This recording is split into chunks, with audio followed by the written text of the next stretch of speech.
حضرت سیدہ فاطمہ الزہرا فرماتی ہیں ایک دن میں فجر کی نماز کے بعد سوئی ہوئی تھی، میرے کریم آقا تشریف لائے،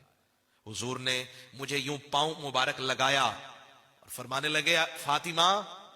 فجر کی نماز کے بعد نہ سویا کرو، نہ سویا کرو، یہ رات کس لیے ہے؟ یہ راتیں سونے کے لیے ہے، سونا ہی ہے تو رات کو سو، فجر کی نماز کے بعد نہ سویا کرو۔ یا رسول اللہ وجہ کیا ہے؟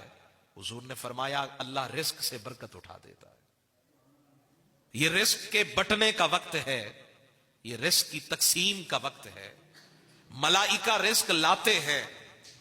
یہ امت میں مخلوق میں تقسیم کرتے ہیں اور ہم سوئے ہوئے ہوتے ہیں۔ او بھائی نادان، یہ سونے کا وقت نہیں، یہ رزق تلاش کرنے کا وقت ہے، اور ہم سے بہتر تو وہ پرندے ہیں جو گھونسلوں میں بیٹھ کر آواز نکال نکال کے اپنے رب کو یاد کر رہے ہیں۔ کبھی آپ نے دیکھا ہے پرندوں کو اپنے آشیانوں میں، چڑیا اپنے گھونسلے میں اللہ کا ذکر کر رہی ہے، یہ ساری چیزیں اللہ کا ذکر کرتی ہے، لیکن ایک بندہ ہے جو اللہ کا ذکر کرنے سے محروم ہے، رزق میں برکت